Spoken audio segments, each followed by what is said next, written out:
Oh, how do you do? Nice to join you at my humble abode, the Green Elephant Podcast. You know, I'm just reading a book called Of Mice and Magic. Made by Len Morton back in 1987. This is a great guide on animation and heroes. You have a ton of heroes, like if you want Disney, right here. Or if you want MGM, you can go right here. If you want to see Fleischer Studios, right here. And if you want to see iWorks, right here. There are several things in this book that make it great. Okay. But there was one cartoon series that I neglected. Well, there were several, but there's one I neglected that I have very much a love of. Okay? And, well, the best way to describe it is that it is, hands down, my favorite animation studio. So, without further ado, here it is. Welcome everybody to Green Elephant Podcast. Today, yep, you guessed it, it's down here at my Idaho, and we're looking into the history of the greatest cartoon series of all time, the Looney Tunes.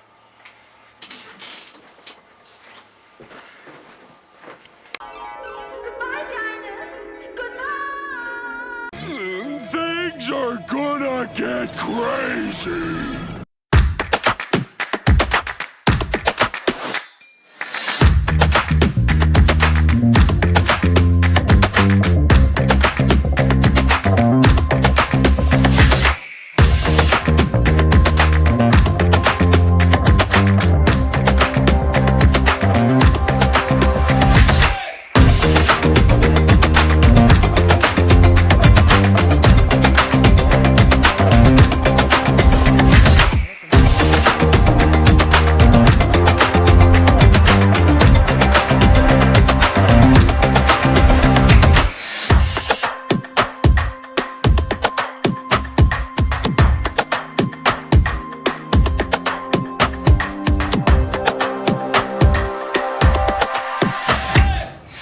Everyone's mad.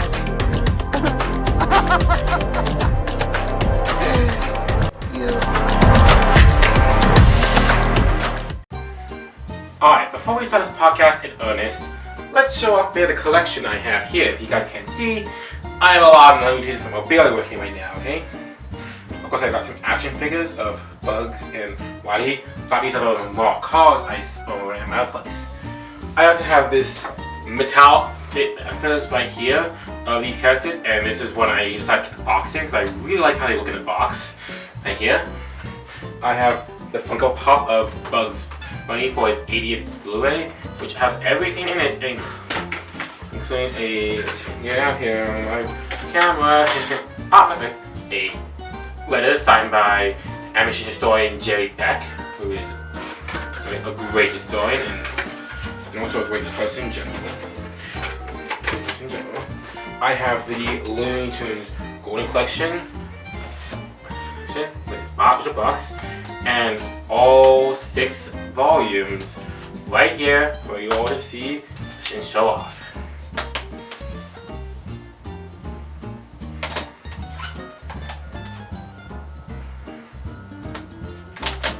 Okay, so show off.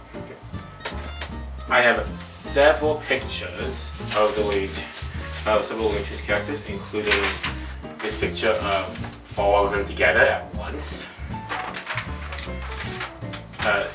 Ralph Wolf and Sam Sheepdog doing the "Wish You Were Here" album cover by Pink Floyd. Just a picture of Bugs Bunny eating a carrot, which is of his classic pose. What's Aqua Doc right here. Wild Coyote and the Roadrunner. Duck Dodgers and the 24th and a half century. This picture of some of the characters doing Abbey Road for the Beatles. We of course have this is a picture of Daffy Duck. And to the most recent ones I've done, Tasmanian Devil in his own solo picture, and Sylvester and Tweety shot a picture too. This one I just finished, by the way, before the podcast began. Oh boy, this is a mess. I also have several DVDs and books. Show you. So let's see. This stack just has some generic Blu-rays that I don't think was particularly careful, but I still have it nonetheless. I have the Spotlight Collection, volumes 1, 2, 3. I also have just the first Spotlight Collection myself. For some reason, I still have this. I have this 4 kids' favorite on some cartoons, which includes several of the movies. I also have some classic Looney Tunes collection, which is basically pretty silly that I have this still. And I have, of course, the Golden Cat collection. A bunch of great Bugs Bunny cartoons on here, especially for the Golden collection, but the Golden Funnies on the Golden collection, no problem at all. I also have kind of all the volumes of Superstars. You have the Bugs Bunny's set with the Bugs Bunny, Foghorn Leghorn, and White Cuddy the Woodrunner. You have Daffy Duck set, which has Daffy Duck, Celestia Tweety, and Porky Pig. Pepe Le Pew set, and the Hippity Hopper / Sylvester set. Okay. These ones are less known than others, but they're still great to have nonetheless. I also have the Platinum Collection. Great to have this. 6 discs of great cartoons. And I also have the movie The Day the Earth Blew Up, which came out this year. It's a great movie, and you guys definitely should watch it. And I also have What's Up, Doc? The 80th anniversary of Bugs Bunny. Features so many classics from Bugs Bunny right here. And it actually came in this container right here. I'm going to have pointing to it. It's a great set of cartoons, and it's amazing how many there are in it. Yeah. And probably the most impressive thing I have here, especially since these are now come out in stores for me in Canada, we have the Looney Tunes Collector's Choice, all 4 volumes. Okay. I do not have to go to the vote on the yet, but it's actually not too far off my collection. It'll be probably in December when this video podcast is well over and done with, and I'll have a way of showing you all that. For now though, this makes a gigantic mess. I gotta clean up. Just give me 1 second, please. So, I'm gonna be asking a few questions about the Looney Tunes themselves. Okay. Well, before we get that, I got something to show off here first. Okay, Smokey, roll 'em. Kill the wabbit, kill the wabbit, kill the wabbit. Kill the wabbit?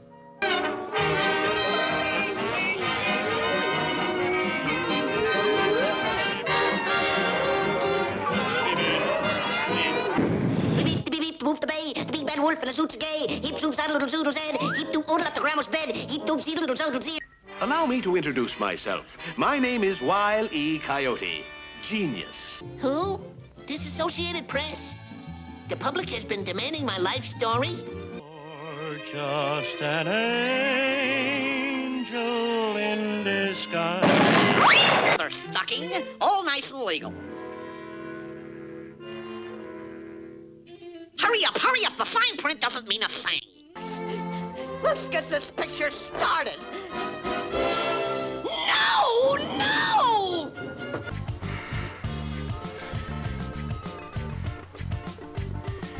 Okay, everybody happy now? Everyone settled into this thing?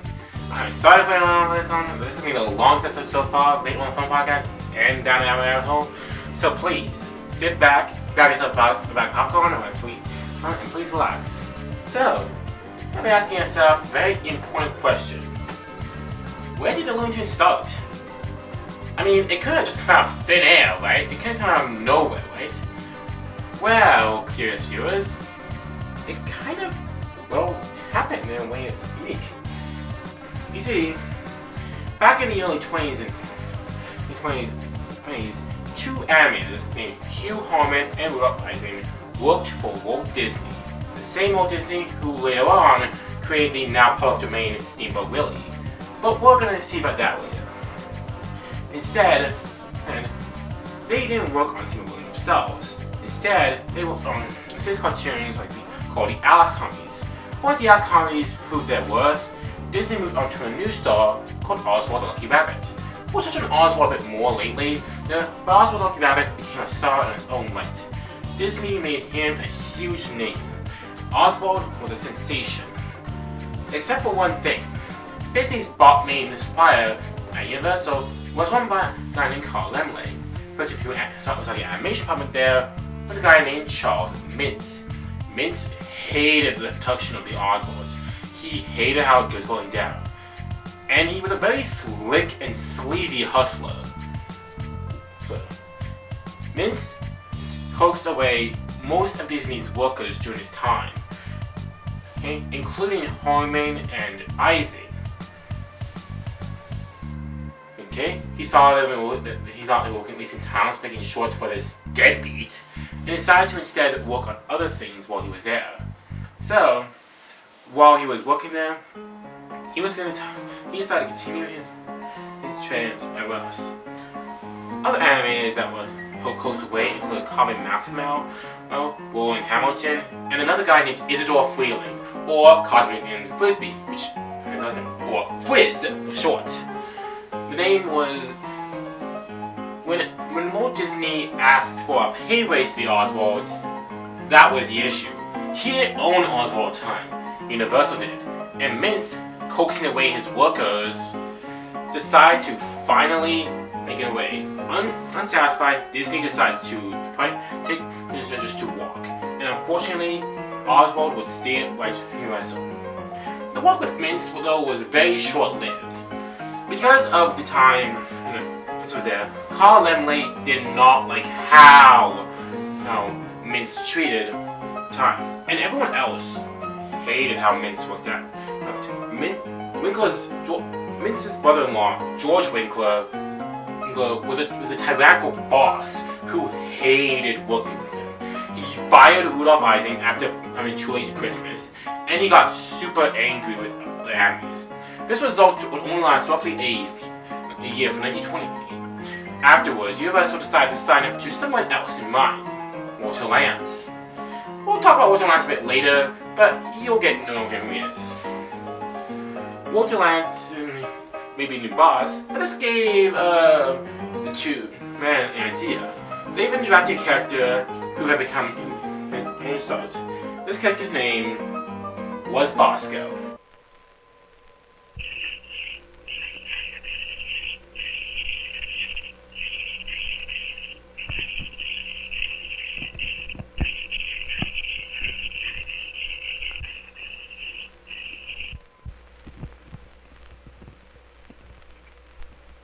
Well, here I is, and I sure feel good. Oh, you feel good, do you? Yeah, I was just out of the pen. Bosco's pilot, Talk Ink Kid, was released in 1929. Okay? While it wouldn't be punched out publicly until the year 2000, Bosco Talk Ink Kid was revolutionary. Finding more on dialogue than sound, it was one of the very first sound cartoons ever made. And it was one of the first ones to ever be made not at Disney. Okay? Bosco Talk Ink Kid is very, very primitive compared to what Looney Tunes will later become. The animation is very, very choppy, and the voice acting is a complete mess. But honestly, for the time being, it worked out well. And being one of the very first showcases of dialogue in a cartoon, it worked out very well. So, what happened? Did they buy it? Not even close.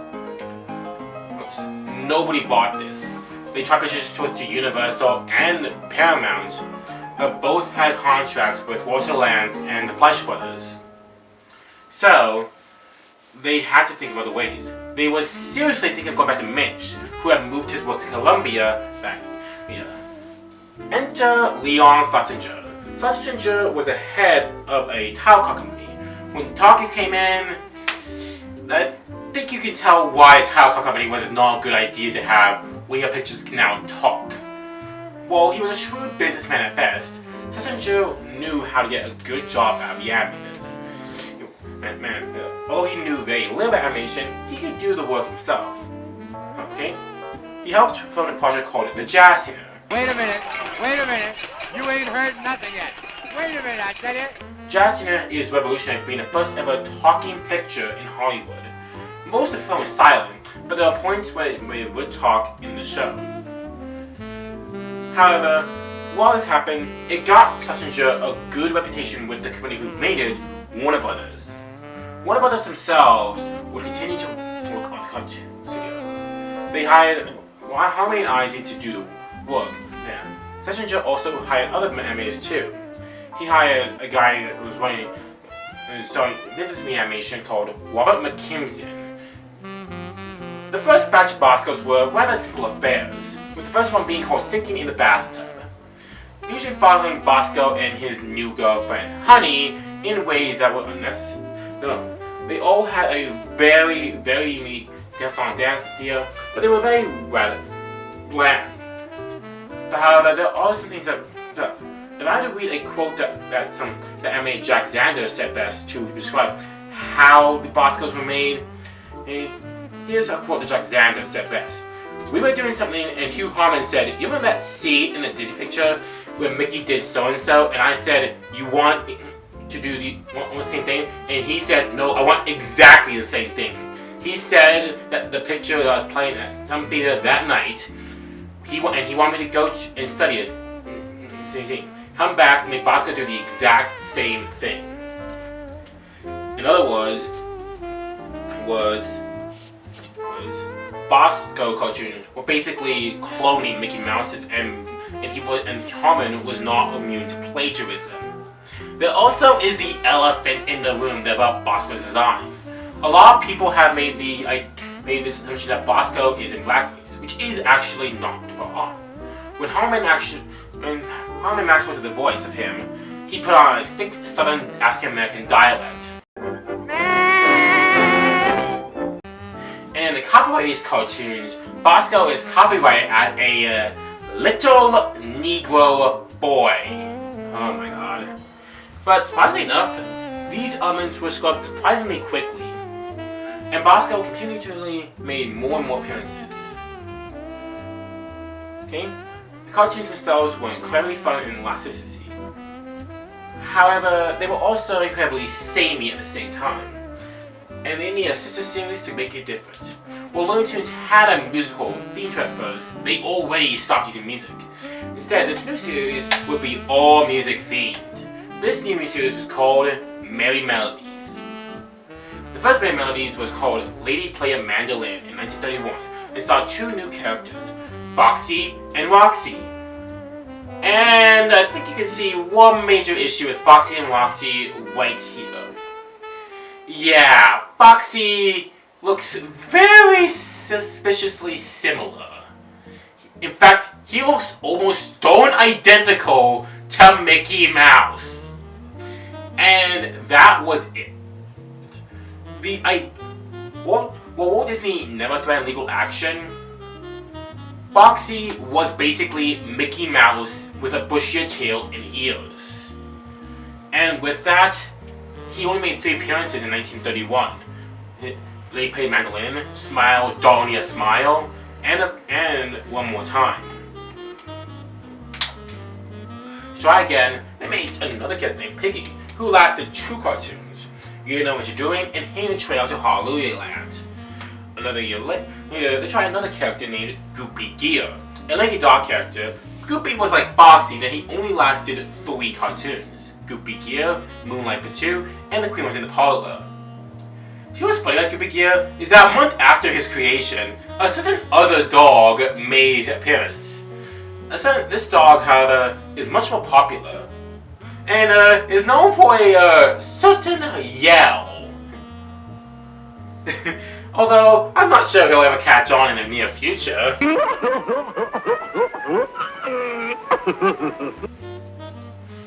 But anyways, the Merry Melodies didn't need an extra cartoon character. It found out that a star was not needed, instead making them one-offs. Okay? Eising was the one who did most of the work here. While music was held in time, Eising had a mere instrumental way of getting things done, and it all helped out in the same ways. It also didn't help that he was way different than Hugh. So, what about Boscos? if I've been talking about the melodies, then Bosco's doing well too. The Bosco one was starting to get more and more better. I think the first real Bosco cartoon to really get this formula down is Bosco Doughboy.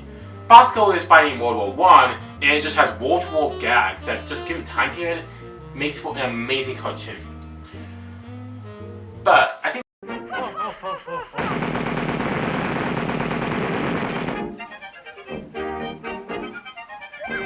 the true turning point Bosco is 1932's Wide Him Bosco. I mean, the cartoon's already good itself, being a western parody of Bosco's antics. The animation is crisp and smooth, and it sounds like he's doing amazing. But the ending is where it's really at. Bosco is his girlfriend, Honey, is being chased away on a saloon coach. Bosco immediately starts a chase and starts chasing after Honey, until...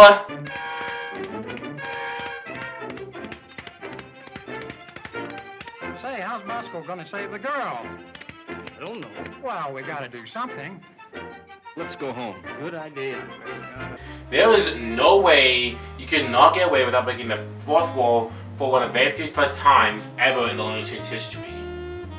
And it made for a house burning down in the 1930s. By 1933, Harmon and Eisen were already becoming the best studio they had become. The animation had become cleaner, the voice acting had become sharp, and it seemed that they were doing great overall. Bosco himself continued to do better and better as his years went on. It seemed that every cartoon was raising the bar. But there were some drawbacks. For one thing, Hugh Harmon was not the greatest guy to be a boss. One of the animators, Bob Clampett, who we'll get to later, described him as a sort of territorial boss person who would ultimately always have that ability and want to one-up Disney in the same way. It caused him to be crazy times, every time he had drastic mood swings. Not only that, but the people at the top would really be at the top. A lot of the people who worked there were not really trained well. And at the time, it was the fallout of the Great Depression. And by 1933, the Great Depression was really starting to affect the world. By the press, they had to make a low budget. Harmon had didn't really think so. He wanted a bigger budget for bigger Boscos. They were now being shot, cartoons were now being shot in color, and he wanted them to join the party. Leon decided not to. Leon, realizing how business was being made, decided to instead make the budget the same as it was before. Keep in mind, this was when the Great Depression was happening. If Harmon and Eisen actually stuck to the budget they wanted, they would have lost money on every cartoon. Regardless of how good they are, or how successful they are, they would have lost money. So, in that being said, they both decided to leave the studio in 1933. The last Bosco cartoon would be 1933's Bosco's Picture Show. This cartoon has some distinctions of being the first cartoon being banned in a new cemented Nazi Germany for a true depiction of their leader, along with Bosco saying this line in particular. Harmon's favorite melody, We Had the Money, also got released that year. It'd be the last cartoon that music director Frank Marsalis would work on. He would leave that for to Lance. Harmon and Eisen had a hard time finding work. Because of how much of the company was there, it was a bit hard to find animators there. So instead, they decided to harder. It wasn't until 1933 when they signed a deal with MGM, and things would eventually lost for them. But that's a story for another day. As for Leon Fessinger, he wasn't too worried. He knew eventually he'd lose Harmon and Eisen, and eventually he knew that he had to make his own cartoons around the house. He decided to do just that, opening his own cartoon studio. The building was dilapidated, drab, and drecked. It was old, broken apart. It was practically falling apart at the seams. And you know what? It was perfect. The cartoon studio was given a name. And we'll see how the cartoon studio goes pretty soon. So, let me ask you a simple question. How in the hell would Leon get a cartoon studio going? Leo Schlesinger was a businessman first and foremost, but there was something missing with his cartoon studio. Animators. Every animator that was there had moves with Harmon and Ising. This made it an almost impossible job, but Leon, ever the businessman he was, decided to hire the coach of other animators back. Bob Clampett immediately came back to work. He also was able to get another animator called Frank Tashlin, or Tish Tash, as he called it. But his biggest competition was getting cartoons of Walt Disney, where he hired Jack King and Tom Palmer. Thinking that Tom Palmer was a jackpot, he decided to make him the director of the cartoon. His new character was Buddy.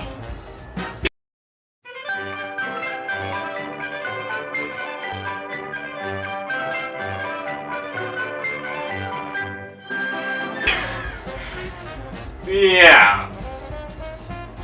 Afterwards, his first cartoon was renamed Buddy's Day Out, and despite everything I just said, Tom Palmer sucked ass as a director. How did Buddy's Day Out go? Let me just see. Let me just play a little clip right here. Well, what do you think? Congratulations, Borax. You've discovered a cure for insomnia. That's the most boring cartoon I've ever seen. Do you realize we have to show this cartoon to the front office tomorrow? Buddy was a terrible character. The directors hated working with him.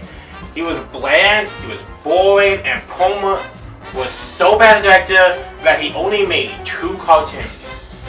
Buddy's Day Out and A God Save Torch Song for You, his only main melodies. He immediately was given the boot right afterwards. Instead, another person named Earl Duvall was hired.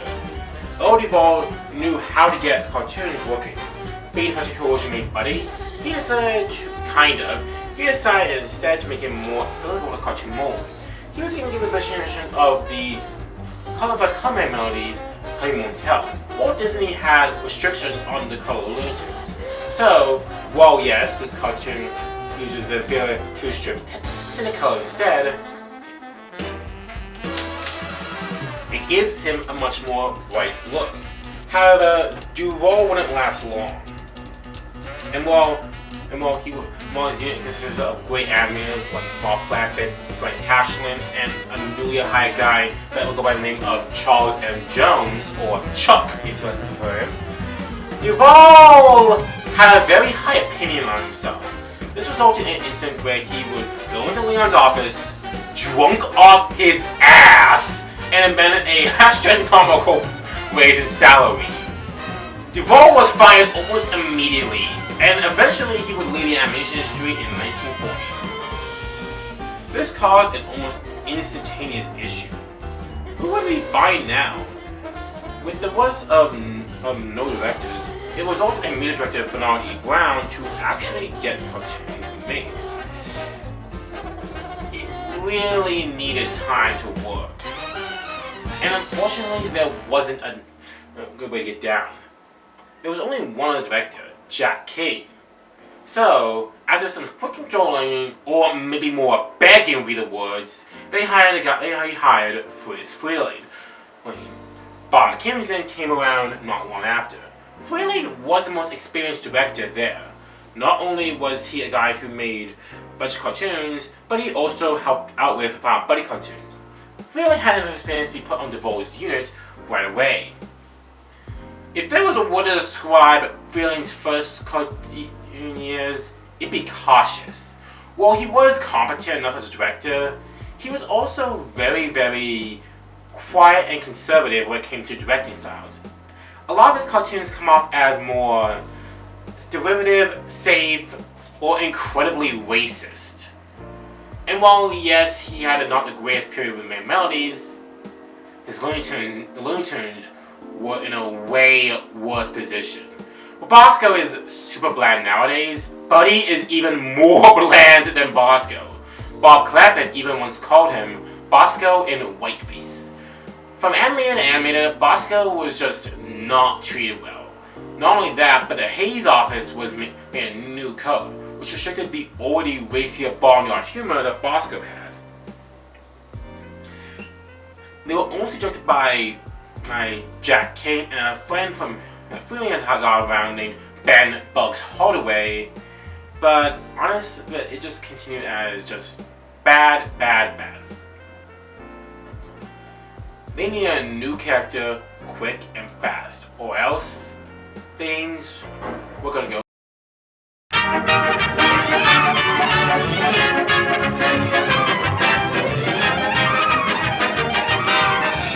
1935, the cartoon I Haven't Got a Hat was released. With the popular Our Game shorts, the cartoon was directed by Friz Freleng, okay? And it was not. By this point now, all main melodies were being made in color. And it helped out in a way that would get through on all times. Friz Freleng was starting to get back into business and made some cartoons that were starting to get a bit better. While they pale in comparison to some of his later work, this is how they was made. And I Haven't Got a Hat is a prime example of this. It was to introduce many different characters.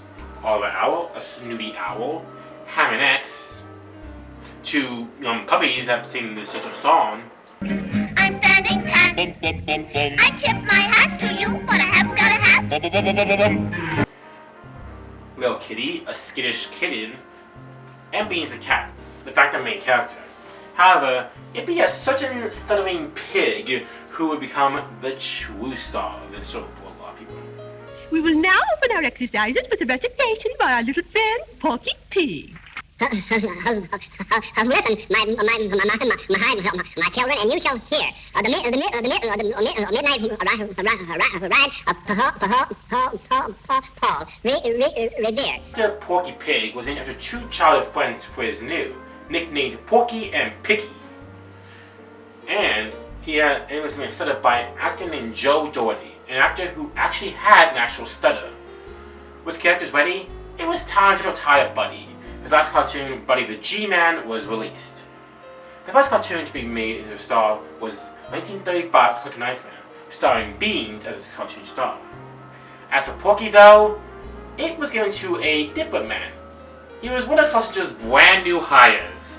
He was a heavy-set Texan who had been working at Walter Lance's studio.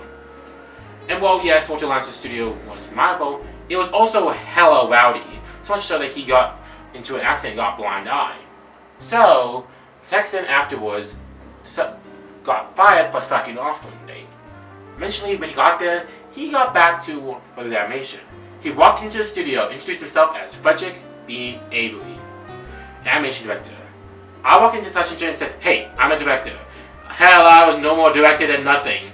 But when I ran my mouth, I talked him into it. He said, "Okay, you draw a board, here's our characters, I'll run you some stuff." Among the characters was a stunning paper who saw that poet. Fred Avery, who everyone in the industry called Tex, was the next hire. Tex Avery was immediately given his own directing position. And just to be clear, they were given a building that was the nicest building around. Whoa! Instead, the building they were given was ramshackled, dirty, and even more decrepit than the previous one. It was quickly christened with a name, Termite Terrace. To describe how Termite Terrace is, I have a quote from All Might and Magic that I would love for you guys to hear that Tex Avery said best to describe him. Okay? It's around here somewhere. See if we can get it. Okay? Avery told Schlesinger this. Looking back, I don't know how Schlesinger gambled me. And back then, we didn't really have an idea. Instead, I was hired by four enemies. Clapton, King, Virgil Ross, and Tex Avery later also quoted this line. "We worked every night. Jones, Clampett, and I were all young and full of ambition. My gosh, nothing stopped us. We encouraged each other, and we had a real good ball rolling." I guess Schlesinger saw the light, and he said, "Well, I'll take you boys away and the main plant." And he put us in our own little shack, Sunset Lot, completely separated from the studio. In some old dressing room, or toilet or something, a little cottage sort of thing. We called it Termite Terrace, and he was smart. He didn't disturb us. We were all alone. Not there. He said he knew nothing of what went on. That's exactly how Tex Avery got his start making his cartoons.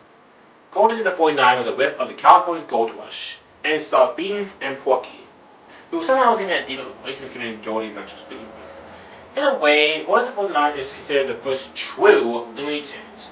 While not all the jokes hit, the main difference is that they are now funny.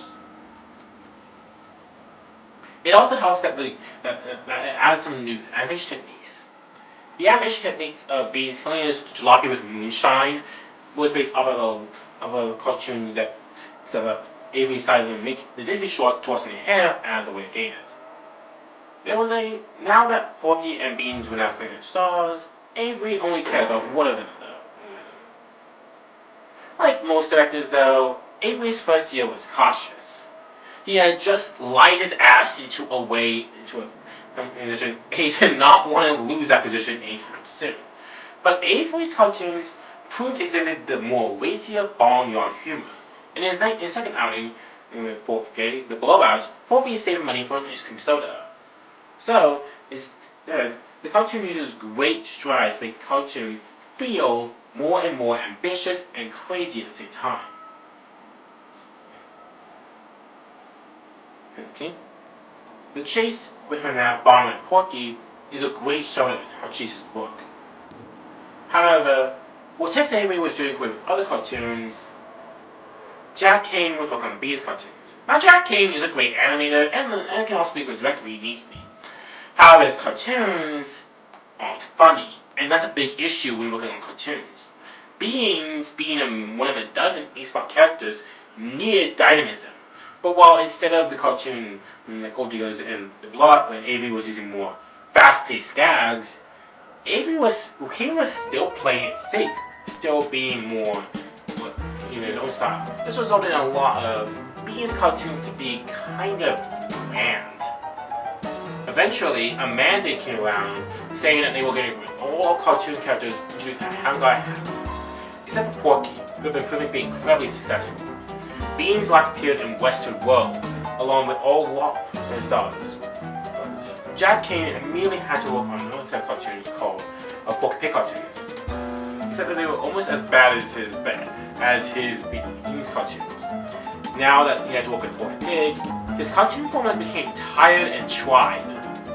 And while he could get a funny gag in there every now and then, Jack Kane just couldn't really get over it though. Jack Kane eventually left Warner Brothers in 1936 with his last cartoon being Porky's Movie Day. He would go back to Disney and direct some great Donald Duck cartoons. However, his time at Warner's was shown as more of a mistake afterwards. Instead, a guy named Frank Tashlin was brought in.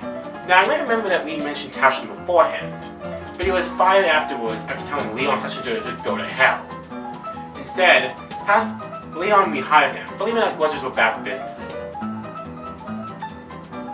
Okay? With the way that, with Tashlin now being the third director in a way, Freeling, Tashlin, and Avery were now all preparing for a big push in 1936. And there was brand new cartoons. In 1936, Disney's Who Should Cut the Cartoon idea had finally expired, meaning other cartoon studios could use it. Another rule was changing would be that Man Melodies were now starting to not have much of a theme. While musical themes were now incredible, it was starting to become more of a crutch as well. You had to base the entire Man Melodies off of a song, and being based on a song can really put a deficit on you. So when in 1937 they finally got rid of the song mandate, this pleased everyone. And they started making cartoons that finally didn't require music after all. Avery's first cartoon to include this was a cartoon called Uncle Tom's Bungalow. There's a incredible part of this all that a lot of cartoons back then have caricatures of African Americans that just are extremely negative nowadays. Okay? And while yes, I am aware that they didn't know these stereotypes and were not inherently racist, it does put a bad light on a lot of these cartoons. As YouTuber Papalina said best, the past was a mistake. Avery even broke the rule of having his cartoons be one-shots. Instead, he was given a new character by having who would eventually continue the one-shot cartoon series named Egghead, and Egghead Rides Again. However, there will be some changes coming around, and the biggest change will be a 1937 short called Daffy's Duck Hunt, also directed by Avery. Avery had now been working on mostly Porky Pig and Main Melodies, decided to work. The cartoon itself is a pretty simple affair. Porky is going duck hunting. However, it's a revolutionary cartoon for a few things. For one thing, Porky's voice actor Joe Doherty's was finally let go after the short Porky's Romance. And while Frank Tashlin continued to work with Porky Pig afterwards, this would be the last time that Doherty would work with him. Instead, a new voice actor was in the time named Mel Blanc. Blanc was a person who could do several voices at once, and was already given work at Warner Brothers voicing Porky's drunken friends in Porky Dog Porky. La cucaracha, la cucaracha! Play it on the old guitar! La cucaracha! Play it in place yard! First, he was given a way to do a bit more with Porky, giving him a unique voice. Don't worry, it's the loaded. We'll watch. There's also asking a bit part in that year to play a role in a way that would give away multiple characters. Hey, that wasn't in the script. Don't let it worry you, Skipper. I'm just a crazy darn fool duck. Blanc was becoming a new staple voice of Porky, and eventually he became the voice of several other characters we'll get to later. Mel Blanc was easily irreplaceable, and he became the go-to voice actor for Porky. Other cartoons that became a huge staple that year would include 1937's Porky's Double Trouble, where Porky had to face against an imposter. This would revolutionize several movies at the same time, including afterwards, and with him making it much more working out. It also gave us this Case Society Pig, a personal favorite Porky Pig cartoon that's more like a gothic thriller made by Alfred Hitchcock. Both directed by Frank Tashlin and both shown the way. For his Freelane, meanwhile, eventually gave us several music-based cartoons that would help the way. His main melodies soon became more and more dynamic. Truth is though, his Freelane didn't have long afterwards. Why? Well, the year was 1938. And 1938 would be a pivotal year for Warner Brothers. For both the good and the bad. The good is that this would be a year where we produce more and more cartoons. The bad is that two key players left the studio. Fritz Freelane and Frank Tashlin. Freelane had left because MGM hired him a bigger budget to work on the cartoons. Freelane could not say no to this idea, and eventually he left. Frank Tashlin also left, this time voluntarily. So, what would happen now? Well, a fourth unit was had got made already. Okay, Bob Clampett, AM, wanted a director position. However, said what happened was that iWorks would have been five and would have left Disney in the 30s to get his own animation studio and we'll get his own cartoons. Because Leon needed time and money, he hired iWorks to make his cartoons. At the time, 4 cartoons were being made in iBooks, however only 2 of them were credited. Clampett and along with other animators, both Cannon and Chuck Jones, were sent there to help out. Unfortunately, iWorks' directing was not great at the studio. And it didn't help that also he tried to make his own Donald Duck-like character with Gabby Goat. And unfortunately, Gabby just had no appeal to him. It'd be surprising that you know that Gabby only made 3 appearances afterwards. iWorks' last cartoon would be Porky Super Service that same year. Okay? But right after Clampett came back, something was a bit different with Clampett. And in that case, I'll have Clampett himself describe what is going on. Okay? So, and he said that this line wipe it here. I walked in one morning and I walked in and told me, Ub's gone, you're the director now. I had sitting upstairs in Ub's chair with Ub's stopwatch for my first ever cartoon. That first cartoon we called Porky's Bad Time Story. After working on the next cartoon, Get with Porky, he was given his own area in the 1947 making his own cartoons. With his first cartoon being made in the new studio being over his rival. But while Gabby didn't work, they weren't against using another character. The crazy Dawn-Fool duck that was in the previous cartoon. That crazy Dawn-Fool duck was later given a name in his next cartoon, Daffy Duck and Egghead. My name is Daffy Duck. I work on a merry-go-round. The job was swell. I did quite well till the merry-go-round broke down. Tex Avery loved using Daffy Duck, and eventually he let other directors share that role too. Bob Clampett also shared Daffy Duck's mission too, and featured him for the very first time in his cartoon, Porky and Daffy. Daffy was incredibly successful, hooting and hollering in a way that could make others go crazy, and it made for a great set of cartoons. It immediately helped out in the case of Porky and Daffy Duck became the two newest stars of the Looney Tunes. What about Frank Tashlin leaving? Who replaced his unit? Well, ever since he'd been director, Chuck Jones had become basically a co-director to Bob Clampett. Unfortunately, Chuck didn't like being a co-director. And when he saw that Frank Tashlin was leaving, the job was originally given to animator Bob McKimson. But instead, McKimson immediately just decided to recommend Jones instead, who had been jonesing for that position. Chuck Jones made his first cartoon with Night Watchmen. As a freelance unit, Freeling decided, instead, a guy who had worked at the studio ever since Ray, Ben Bugs Holloway, who had made buddy cartoons back then, was given the cartoon studio instead.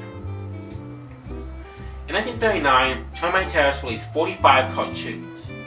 However, this is a year where quantity was more or less different from quality. And as you see here, yeah, it can be different. The constant bad side was the cartoons of Ben Holloway and Cal Dalton.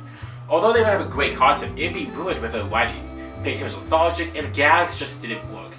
Tex Avery, though, had a very good year. This featured cartoons like Thugs of Dirty Mugs and Dangerous Dan McPhoo.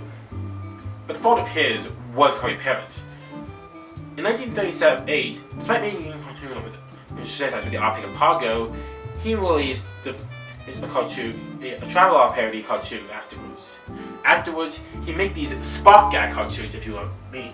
A Spock gag cartoon would be a bunch of blackout gags that appear randomly that show very little relation to themselves. Unfortunately, these Spock gag cartoons were more of a crux than anything else, and eventually it became more of a trouble than anything else. Avery didn't realize how important these were, yet. On the other hand, though, Clampett was working great. However, he also used radio as a crutch, and that was not really needed. So, and finally, Chuck Jones. Chuck Jones was different from the other directors. He wanted his cartoons to emulate Disney more than anything else. His main character, Snip at the time, was basically a Wampy character. Jones' unit was incredibly cute and kindly, and was also incredibly safe. 1939 was a year made by a lot of things. It was clear that Friz Freleng was the one that was probably the glue holding both of us together. Without Friz Freleng, the issue became apparent. Avery focused way too much on gags, Jones was way too much on Disney's storylines, and Clampett used radio as a crutch. Termite Terrace had come a long way since 1930, but now they were at a crossroads. They needed a character that would shine the brightest. A character who would give them the star they needed. They needed a certain rabbit. Welcome back. The year is 1940 now.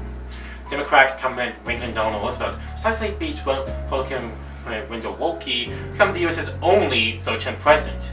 First McDonald's restaurant gets opened in San Bernardino, California. Hattie McDaniel becomes the first African American to win an Oscar for her role as Mammy in Gone with the Wind. And we get the births of Patrick Stewart, Al Pacino, and John Lennon. Also, the complications in the occupation of France. But since the Americans did World War II yet, most Americans did not care. So, what happened afterwards? Well, in the movie industry, 2 films were released by Disney, Pinocchio and Fantasia. Both are considered masterpieces by bombing the box office. With the Atlantic Studio was a cartoon called Knock Knock, which would later have between his star character time Andy Panda, and would make his first cartoons to be example Cheeky Woodpecker. This Cheeky Woodpecker would later be known as Woody Woodpecker. MGM released a cartoon called Puss Gets the Boot. Puss Gets the Boot became the first ever cartoon to feature a certain cat and mouse. A cat and mouse would later be known as Tom and Jerry. But it was the biggest cartoon character released that year. It was released by Tex Avery at Warner Brothers. The cartoon was something else. It released and featured the biggest cartoon star of 1940 ever coming up. His name was Bugs Bunny. So, how did Bugs Bunny come around? And what was Bugs Bunny's initial idea? Well, Friz Freleng, as I mentioned before, had left the studio. Ben Bugs Hardaway, Bugs is his nickname by the way, and Kyle Dalton made a cartoon called Porky's Hare Hunt. This cartoon was initially a test for them to see how they do.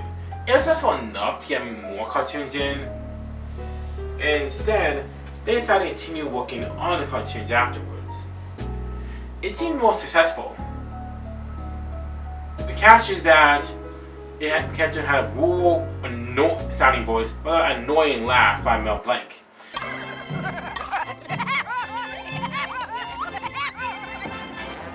It doesn't get one off. However, Chuck Jones would reuse this design in his cartoon Presto Chango. It's clear this rabbit was something else. He was given a brand new design by animator Charlie Thorsten, who had previously worked at Disney with the character of Max Hare. Well, what did Max Hare do? Well, Thorsten redesigned him in a way. However, while the rabbit was a popular character, saying he was liked was not a good thing. He came off as way too mean and kind of a jerk at times. And as such, it became almost done. He only made one more appearance afterwards. Avery's character Egghead was very popular, and while multiple cartoons now feature another character, this character was similar to Egghead, but not an exact copy. This character went by the name of Elmer Fudd, and instead of being a rough kid, he was given something else. In 1939, the cartoon Dangerous Dan McFoo was released, and introduced a character voiced by Arthur Q. Bryan. Be careful! Don, be careful! Don't worry, honey. I'm not hurt a bit, and I'll be white out. Arthur Q. Bryan's voice of Dan McFoo was given a unique voice where he would sometimes slur his R's and his L's, giving him a voice that would sound a bit different than normal, giving him some sort of irregular speech pattern. Using the character Avery have made, they redesigned him for the cartoon Elmer's Candid Camera.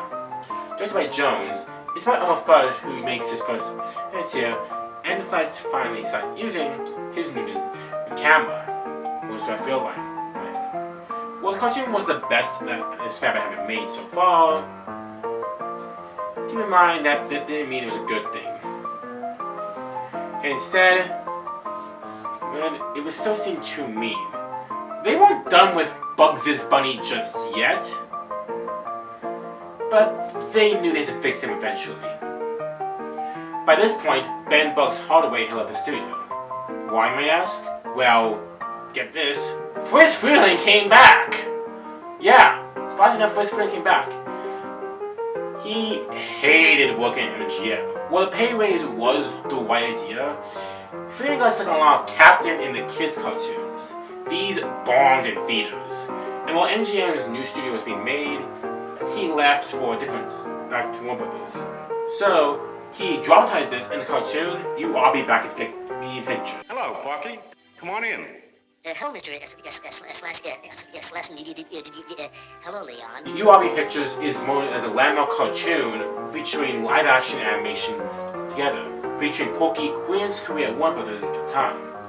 It also gave Daffy Duck a new personality, being more jealous and greedy at the same time. I'd be glad to get rid of Porky. How about me taking his place? Why, I'm a better actor than he ever was. Watch this. Freeling was given a new stride afterwards. So, with no around, despite the loss of Bugs himself, Bugs' Bunny was being kept. And decided again to work on one more cartoon. And this cartoon was made by Tex Avery. First thing first, what was this Bugs' Bunny's name? Thinking easily, they decided to call him Bugs Bunny. If you're wondering what the early one's being called, a lot of people have called him Happy Rabbit. And while this is an unofficial name, it's still a name nonetheless. So, while yes, the year is very much tepid, this character was now being named Bugs a Bunny. The cartoon was being made with Elmer being a bit more of a fine design. Okay. He even made another cartoon afterwards. Cartoons more and more frizz. Afterwards, though, they decided to include this rabbit in the cartoon. He was given a brand new design by Robert Givens. But, surprisingly enough, Avery didn't use the Robert Givens design. Instead, Charlie Thorsten gave him even more of a design, claiming that he almost stole Max Hale's design, and so wonder Disney didn't sue him. Both Charlie Thorsten and Bob Kimson helped animate on this cartoon. The cartoon itself just features the rabbit casually screwing with Elmer. Unlike the other ones where the rabbit came off as more of a pernicious pest, this became different in a sense. The rabbit also was given a classic text expression as his first line in the cartoon.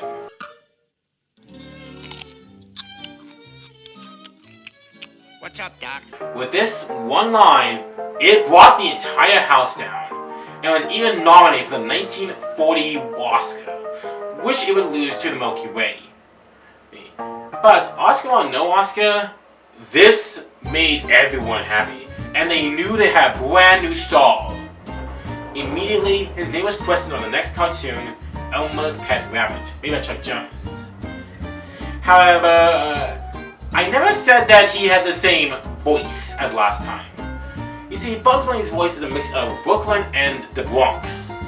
Here, though, it's a lot deeper. What's this? Your dinner? My what? My dinner? What do you think I am, a rabbit? I'll starve before I'll eat this stuff. Yeah, they decided to stick with the wild hair voice. 1941 would prove to be a pivotal year for Warner Brothers. Okay? Bob Clampett still talking about black and white minds, and decided to finally work on Porky Pig cartoons without making them manic Porky Pig cartoons. Having Porky introduced in the beginning, and then have another character, either Daffy or one-off, used afterwards. Soon enough, though, he also got to work on some main melodies. But we'll get to those in a bit. Chuck Jones, though, was struggling. With his cartoons being more safe and conservative, it made the pictures more and more up and down in a sense. And yes, I'm aware that Chuck Jones could have a hard time working, but his cartoons were incredibly safe and incredibly basic at the same time. For his feeling after his return, we're seeing a brand new script and became a huge hit. His cartoons now were being made even more, and now finally he got 2 ratings out. Bugs Bunny, okay. This cartoon Rhapsody Rabbit lives, remains one of the best cartoons of time, and becomes the first ever cartoon using music to its advantage.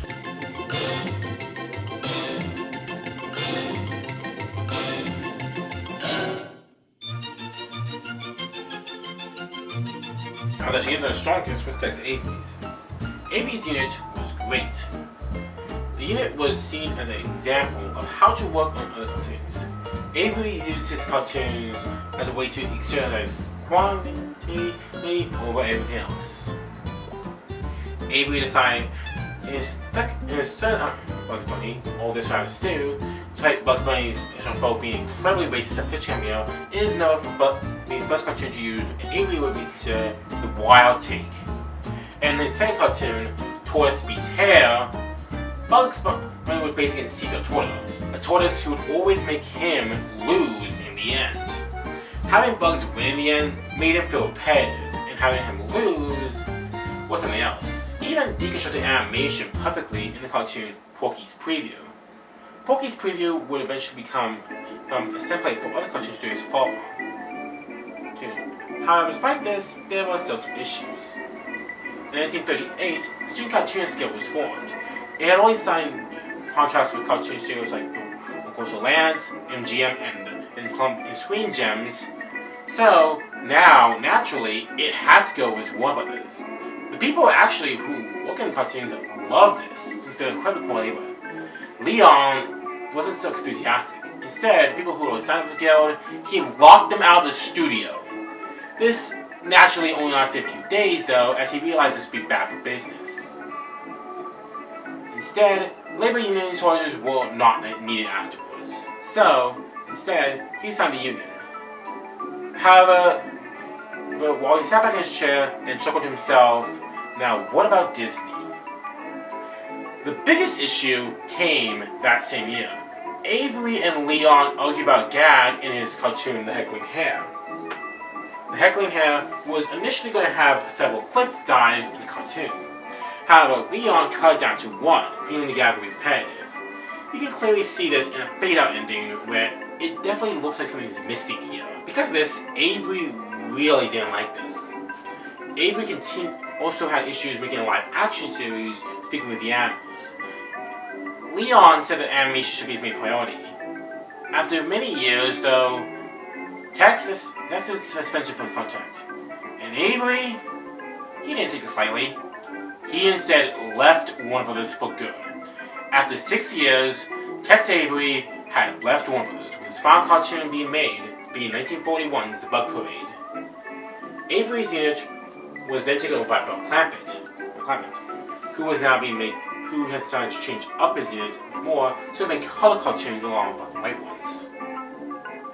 Avery, as well, however, initially signed on Paramount, but instead, after his cartoon so well, he signed on with MGM, and the rest is history.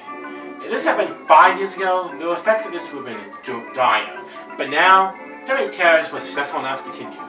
Avery was no longer needed in the studio, and it could just carry on just fine. In 1942, Warner Brothers had signed a deal with the contract to make half the cartoons of the Looney Tunes line be in color instead of black and white. They also got a brand new crop of animators who came back. Animators like Maurice Noble, Howley Pratt, and Bill Melendez all came into the studio. Okay? To help out this, another animator who worked in Bob Clampett's unit, Norm McCabe, had helped out in this. Yes. But another thing did come in 1942 that changed it. In fact, it came out the year prior, but it's better to bring it up right here. On December 7th, 1941, the Japanese bombed Pearl Harbor, eventually bringing the US into World War II. This made almost instantaneous sense. Cartoons were now asked by United companies to make several references to the war efforts, and Terry Terrace was one of the first ones. The tall man with the high hat will be coming down your way. Get your savings out when you hear him shout, any bonds today? Come on and get him, folks. Come on, skip right up and get him. Bob Clampett didn't release any bonds today. It immediately showed how Bugs Bunny became the biggest star, immediately silencing Porky, and immediately showing up as the big sensation. They also made cartoons for the Navy base called Private Snafu. Private Snafu was a series of cartoons of what not to do. The word snafu comes from the phrase that he always used, called Situation Normalized, all fouled up. Okay? These cartoons also had screenplays written by Theodore Geisel, but you may know him better as Dr. Seuss. Meanwhile, the cartoons were being there. Freeze Freeling's cartoons were getting better and better. While Freeze Freeling was now making mostly color-made melodies, he worked on ways to get a lot of his cartoons the energy they needed, and continued to work on cartoons that would give that deal. Bob Clampett, now working on both his color and black and white cartoons, event became so crazy that he could use new styles. His first cartoon that he made there, Rabbit Trouble, remains one of his first easiest cartoons out there, with Bugs Bunny being seen as more pernicious rogue. This cartoon would become also bring a new design for Elmer Fudd. This design would only last up until for 5 cartoons. But while Bugs Bunny and Elmer Fudd came back, another thing did come back afterwards. Okay, Norma Cave, who remained making most of the World War II cartoons, eventually had to leave because he got drafted to the army. Okay? Instead, Frank Tashlin, who had previously worked at Warner Bros. Beforehand, came back. Tashlin had lost all of seniority and was back in the black and white days. Tashlin eventually had to work so hard that his last 2 cartoons that were black and white were there. Eventually, though, he was given a bit of a different push. And with the last black and white Porky Pig cartoon, Porky's Pig's Feet, and the last black and white Daffy cartoon, Trap Happy Daffy, it was announced that he was making more and more cartoons afterwards. The last black and white cartoon he would make would be 1943's Puss in Booty. Why? After that cartoon, Warner Brothers would make cartoons exclusively in color from then on. Another change that happened, though, was Chuck Jones. By 1942, his style was getting better and better afterwards. He started making animation that was a lot more clean and crisp, and finally started adding gags that were more and more needed. His cartoons were still not the greatest, but when it came to cartoons, some cartoons revolutionized it all. Okay? Cartoons like Hold the Line Please and The Draft Horse showed great techniques to show how humor could finally be added in a Jones cartoon at the same time. But because of how slow others were to his style, he decided to go a different direction. Confound those Dover boys! Oh, how I hate them! I hate Tom! I hate Dick! And I hate Larry! In 1942, the Dover Boys, Memento University, or the Way Was Wilfred Hall, or to make things a lot easier, I'll refer to the cartoon as the Dover Boys. Was introduced. The Dover Boys had this brand new animation style, using a position that was using holds and strong poses, and made for a great cartoon and animation showcase. It also lampooned the gay 90s tropes and made everything go crazy. Unfortunately, Warner Brothers hated this cartoon, and they were ready to give Leon his walking papers. There was one catch though. Leon, however, said no. The Dover Boys finally proved what Leon had been preaching the whole time with Jones' cartoons. It was exaggerated and crazy. And eventually, it laid a template for all of Jones' cartoons to come in the future. Not long after that, the cartoon Case Missing Hair was released. Case Missing Hair would finally introduce Bugs Bunny's approach with Jones, and finally facing bigger and larger goals, and him always winning in the end. It became obvious that Jones couldn't be fired. Jones was now clearly the head of the studio. And now, it was made clear that everything was going wrong. The Warner Brothers brass couldn't find him if they could have. In 1943, all this had come to an end. The Warner Brothers cartoons had finally done something that others had not. They became one of the biggest competitions to Disney. And while, yes, they couldn't compete with Disney yet, they were made as the biggest stuff afterwards. It seemed that nothing would stop them. And while 1934 would become a huge hit, it seemed like nothing would stop them. Bugs Bunny was the biggest cartoon studio not named Mickey Mouse. And while Mickey had clashed with Nintendo, Bugs Bunny reveled in it. Every cartoon director had one way of dealing with bugs. Fritz Freleng made him just a simple every rabbit, just dealing with damn foes. Chuck Jones made him a guy who could deal with his own problems and face against big groups. And Bob Clampett made him a fallacious rogue whose main element is to actually enjoy his cartoons. But in all these, they decided to continue making more and more. His fun assurance, his calm demeanor, and his way to just possess any situation while gnawing at a carrot. It made for a great character. Between 1942 and 1944, Terry made more than 10 Bugs Bunny cartoons in the studio. It seemed that nothing could stop them in the end. That is, until something else came around. 1944, Leon Schlesinger ended Simon Warner Brothers by selling the whole Looney Tunes series to Warner Brothers. So what do I mean by Leon Schlesinger finally selling Warner Brothers to Warner Brothers? Well, I kind of meant it literally. Yes, Leon Schlesinger literally sold all of Terry to Warner Brothers. We have 4 units to talk about. It was given to a guy named Edward Seltzer. Like Seltzer, Schlesinger had no way of knowing. He actually kept off the production more. But with the cartoons, it was time to see who made what. Let's go into the 4 units and see how Seltzer acquired them. But first, let's talk about Frank Tashlin's unit. Tashlin, although it had one days, was now making color Looney Tunes left and right. His first color Looney Tunes were made it into classic Looney Tunes. And while he couldn't work on more popular characters like Bugs Bunny, yet he decided Tashlin had finally made more and more cartoons that were more crazy and wild than ever.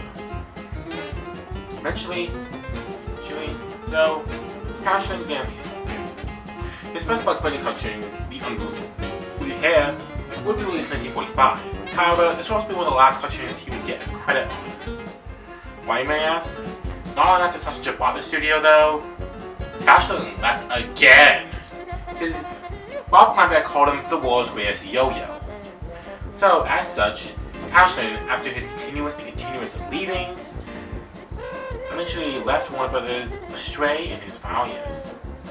Here today, Gone Tomorrow. That's for Tashlin for you, who will be at Warner Brothers one day, and we will live in Warner Brothers next. Tashlin would soon enough go to work on live action films. While I never hit the animation spark again, Tashlin eventually became a lead action film agency. Finding a place for Tashlin was actually pretty easy, as the one person who got the replacement would be Robert McKimson. Robert McKimson had been working in the studio since the Harmonizer days, and had been the main animator for a lot of things. Now, he was the director of a lot of cartoons. While you might think he might have started slow, his first cartoon, Dak the Doodles, was made the best screwball Dak cartoons out there, by having it centered on one thing, drawing mustaches on it. But his true statement would become a brand new character with his writer Warren Foster on the cartoon Walkie Talkie Hockey. While it introduced Henry Hawk, who had been using Jones' cartoon Smoking Honker for, instead, a new character was being made. There will be some of these characters, and this will be Kimson's most well-known character. But I've seen a chicken. I say I've seen a chicken around here. Pay attention, Sonny. Somewhere. Chicken? Chicken, oh yes, there's a chicken. I say there's a chicken for you. Big Rooster was the biggest character in the short. And while originally he was named after a hard-hitting sheriff, instead he was based off of the character of the Kenny DeMar show, Santa Platform, who had a famous catchphrase of saying, "That's a joke, son. I say that's a joke, son." Let's bury the hatch. I say, let's bury the hatchet. But not in anyone's head, boy. But hatchet, head. But that's a joke, boy. You missed it. Went right past you. You got... McKimson was very much different from others. He actually made the effort of not over-animating too much. All of his animation was incredibly unique and made for great cartoons in the 1940s. Whether it be with his animation of Henry Hawkins or McKimson's brother, Charles McKimson. McKimson even shifted the design of Bugs Bunny, making it more fluffy and more unique. His first Bugs Bunny cartoon was called Apple Fatty Bunny, and eventually he would make more, including Easter Eggs, Will My Dreams, Hogwarts Bunny, Rebel Rabbit, and Wolf Blown Hair.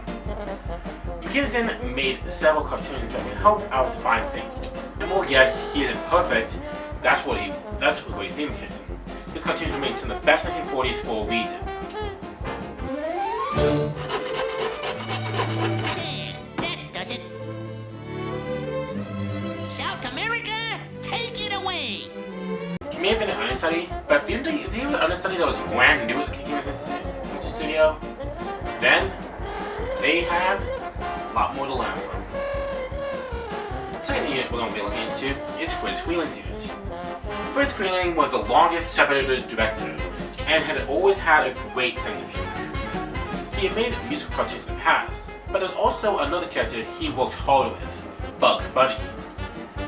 Bugs Bunny had been made in great ways. However, Freleng didn't feel that his faux Elmer Fudd was needed. He felt that he was a bit too mean with Elmer Fudd. So, in a way, he and animator Howley Pratt decided to make a new character. I'm Yosemite Sam, the meanest, toughest, rip-roaringest, Edward Everett Hortonest hombre, whatever packed a six-shooter. That's who I am. Sam was introduced in 1945's Hair Trigger, going against Bugs Bunny when he's trying to out-train. Well, yes, protests of Sam had existed beforehand. Freleng would make Sam face off at someone else. Sam was a new foe. Not only was he practically angry enough that he could have Bugs annoy the living hell out of him, but also he could make sure that every character would be act differently in the same ways. Freleng decided to continue working on ways in more ways. And when Sam became successful in recent years, Freleng wasn't just crippled with Sam alone. In 1946's Baseball Bugs, he made a whole team going against the Gashouse Gorillas. And in 1946's Rhapsody Rabbit that same year, Bugs Bunny made Bugs Bunny go at an opera setting battling a mouse. The cartoon will later become controversial because of the similarities to a cartoon called Cat on Chateau, released by MGM. When both presented by the Oscars, it was made more or less as the other companies were stealing off the other. But while this is seen as more sheer coincidence, there is a bit of a difference. And yes, I'm aware that there are coincidences, but I view it as mostly a coincidence too. But there was another character that Friz made sure to popularize this year. A bad old putty tat, if you will. Fluffer and Thuckatash! Squab! 1945, the cartoon Life with Feathers was released. It's a dog show where a jilted lovebird tries to commit suicide by having a black and white alley cat eat him. The cat, thinking the bird is poisonous, is trying to prevent him from eating his life. The tune was a success and was even nominated for an Oscar. Friz Freleng, who made another cartoon called Peck Up the Troubles, but this one didn't sit well with Freleng, as the bird actively fought back. So he decided to work with a creation of Bob Clampett had made. I thought I tore a putty tab. I did. I tore a putty tab. If you guys don't know, in 1942, Bob Clampett made a cartoon called A Tale of Two Kitties, starring two cat characters named Babbitt and Catcello. Okay. Afterwards, he gave the name Tweety after a cartoon in his second cartoon, Birdie and the Beast, and would continue to work in his third cartoon afterwards with the Ghost of Tucson. However, after this one, for whatever reason, the character Tweety had lay dormant, and Friz saw a perfect opportunity to use him. However, Edward Seltzer thought otherwise. Edward Seltzer said the woodpecker character was just fine. Freleng, in response, slammed his pencil at Seltzer and said that if he knew so much about animation, he'd do it himself. Seltzer wisely backed off afterwards. The result was 1947's Tweety Pie. Right away, Tweety had been changed in many ways. Well, yes, the cartoon was originally made by Clampett under the name Bat, Rat, and a Stupid Cat. The cartoon itself makes the idea down of using Tweety as a bit more of a cat, and and calm character, making him much more different in a sense. The cat was also originally named Thomas. Tweety also had a redesign. He was given a plumage instead. Why? Well, it was believed that featherless or naked baby birds were seen as indecent. The cartoon was a success. Not only did it get nominated for the 1945 Oscar, it won it! Yes! After 17 years of trying to get an Oscar, Warner Brothers Cartoons finally had an Oscar. The irony that this was a cartoon that Leon Schlesinger had away was that. And instead, he decided to present the Oscar himself with a salsa. With Frizz eating it down, Frizz got a lot of cartoons down and became easily the best director of the group so far. Except there's two more directors we still have to talk about. After all, Frizz was playing a bit more safe than others. Those two, however, did not. The third unit also acquired was Chuck Jones. Chuck Jones was now on a new rise and had decided to push the envelope. A new writer for him was also signed too, Mike Maltese. Mike Maltese would lampoon certain aspects and make popular characters. However, Chuck also decided to make what can be considered his most controversial character. Ah, my darling, I love you. Where have I been all your life? You are the aroma of spring flowers that bloom in the spring. In 1945, the short Adorable Kitty was released, where it introduced a narcissistic skunk named Pepe Le Pew. The short made Pepe make several advances on a skunk that or rather, it's a cat who thinks Pepe thinks it's a skunk. This introduces many elements of Pepe's supposed lover actually being a cat in disguise. But however, not only can Pepe's lover not only talk, but also Pepe also is actually already married and has fakened his French accent. Just trying to remove a cinder from the lady's eye, dearie. Cinder, just try and remove from eye. So, yeah, and not only that, but the skunk he's chasing is a male skunk. Although if Pepe knew that, I would not be surprised if he would still chase him. The cartoon was a hit enough, so he decided to continue making another one with his next short, Sentimental OU. He was chasing a female animal, and this is a dog instead of a cat. It wouldn't be until Jones' incredibly worked with Mochis where his next cartoon would be released. His next cartoon would be called For Sentimental Reason, where the formula was completed. He now chases a cat named Penelope Pussycat and tries to woo her, even faking a suicide for an affection. But the kicker is the end, where he is painted blue and masks his scent. This establishes a key part of Pepe in his cartoons. As Pepe, as much as he lusts for others, he can't handle when the roles are being reversed. You know, it is possible to be too attractive. In the office, the short gave mixed reception. Salsa did not like this one and said it would never work. But he was wrong, as For Sentimental Reasons also won the Oscar. But Penelope wasn't the only thing that Chuck Jones made that year. Chuck also made strides with Bugs Bunny. Like Freeling, he had Bugs go against tougher and more credible enemies. He thought Bugs should go against enemies that would throw the first punch. Whether it be a boxer, an Arab punch, a son owner, a hair condition, a curdle in Mississippi hair, or an opera singer in long-haired hair. He also made two cartoons that would be staples and bring true characters in them yearly. In 1946's Hair-Raising Hair, he introduces a big orange-haired monster named Gossamer. In Head Over Hair, he introduced a small man from Mars named Marvin the Martian. Bugs Bunny Chuck was always a character who, for whatever reason or another, had to be made to be at least triggered before he'd fight. And while not every director follows this rule, Chuck had this rule down to a science. And thus, he had to make sure that his Bugs Bunny was always facing against larger and more credible groups. Okay? He even directed the last Bugs Bunny cartoon, Rabbit Hood. Bugs Bunny's famous line was based on Marx Brothers, saying this line in particular indicates the missing hair. What a dumb bunny! Of course you realize this means war. Chuck Jones' cartoons in the 1940s are understated, but they really shouldn't be, as they blend in the great prelude we're gonna get to in a few years. But while Chuck Jones series were great, it's argued that the 1940s belonged to another director in particular. The fourth and final year Seltzer acquired was Bob Clampett's. At the time, they were the renegades of this. They used a style called Licky style, where he and Rob Scribner pioneered the outlandish cartoons like Tunes. In 1945, he made the last true war cartoon with Draft Daffy, where he finally ended draft by having Daffy save the little man from the draft board. In 1946, he made a continuation of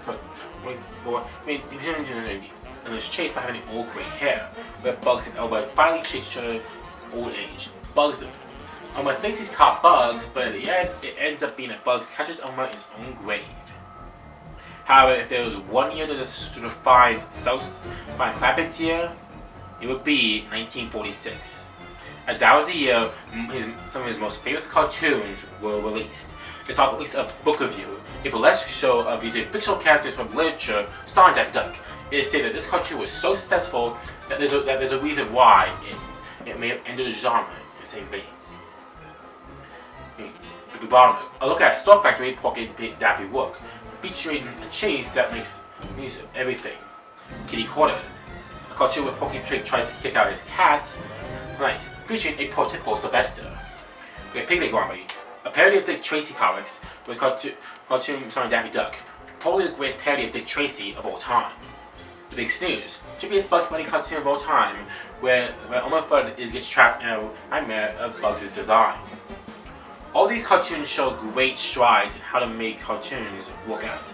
They are a perfect facsimile of what happens, which is ironic because by the time these cartoons were made, Bob Clampett had already left Warner Brothers. While it is unclear how Bob Clampett left Warner Brothers, it's stated it was because of Seltzer himself. When Leon was managing the studio, Clampett was known to be a studio favorite of his. Whether it be because he preferred his cartoons or because he was friends with Clampett's mother is unclear. But it made for an interesting time in the studio. So when Clampett left, it's easy to see why a lot of his cartoons are regarded as Bob Clampett's best work. It stated he had to go all out and go like a son of a bitch throughout the whole studio experience. And that's what made his cartoons so special. It's okay. There's one question though. Who to replace him? Enter Arthur Davis, or Art Davis. Born in Yonkers, New York, Art Davis got his start working at Fleischer Studios for the series for an animator named Dick Humor. And yes, people, that is his actual name. He then moved on to Columbia with Dick Humor, still real name, and worked there. There, he would work over at many of the studio's greatest cartoons at the time. Cartoons like The Little Match Girl, one of the best Disney cartoons that Disney never made. In 1937, however, he was fired there and had to work there. And although he was freelance animator after 1943, he migrated over to Warner Brothers. Ironically enough, though, he ended up in Frank Tashling's unit. What made Davis's unit stand out was his usage of strong posing and making his animators not over-animate too much. It was incredibly conservative when it came to animation, and it made animators not go crazy. Davis was most familiar with Porky Pig and Daffy Duck, making Porky and Daffy cartoons a really challenging medium in the same way. Daffy Duck cartoons remain some of the best animated cartoons, period. Cartoons like What Makes Daffy Duck and Duck, Mexican Joyride, and With Rappy Daffy all show great strides to his cartoons and to his great potential. However, Davis also didn't get to work with many big characters. He only made one Porky cartoon with Rappy Daffy, and he really only made one Bugs Bunny cartoon with Bowie Bugs. He will continue to get good stories and good cartoons though. But there was one thing that he couldn't control: his time being there. By the time the 1946 came around, Leon introduced Warner Brothers. However, one of the last things Leon did was make all the cartoons that he made in color from 1934 onwards, when it was re-released in theaters under the Blue Ribbon packages. These things would have a new title card. causing a lot of title cards to be lost. Afterwards, unfortunately, it would lead to the point where that Warner Brothers was planning to downsize again and get rid of any one of the units. And Davis's unit was the unit they were thinking of. All Davis's unit was seen as the appendix of Warner Brothers. And while his cartoons were great and have some great animation, along with including some great humor in the cartoon, they all saw his unit as the D unit.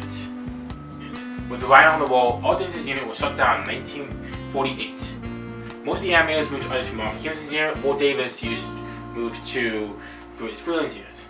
The last 4 cartoons that Davis would release, including 1949's Hard Day for Drumsticks, 1940 Porky Chops, Bowery Bugs, and his final cartoon release for Warner Brothers would be Bye Bye Bluebeard, a ham and a roll which Davis had started the year previously, but decided to go with Gibson Clear, was released on December 31st, 1949. Final Warner Brothers cartoon of 1940s. By the time 1940s came to a close, Tom Tales had become a different studio than the Davis came around. It had shepherded many great cartoons over time. However, it came with a price. Many of the great archetypes who had made the studio what it was had left the studio in the position.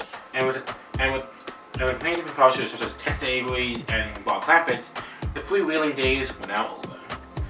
Other Davis' unit closure also marked the end of the 4-unit system, thus making an end to a lot of things. The 4 main units that were also acquired, Ashland's, Freeland's, Jones, and Clampett's, all had the changes in the year. 2 of the units which directors had left, Franklin and Clampett, 2 new directors came in, and Gibson and Davis, and one of those units, Davis's unit, was completely dissolved altogether. It was now 1950, a new decade for everybody. Okay? The men who were Tom Tales were no longer young men. They were now in their 30s and now working hard on cartoons. But one of those men would have the greatest decade of his life. Thanks for watching part 1 of this documentary. Yes, you can be part 1.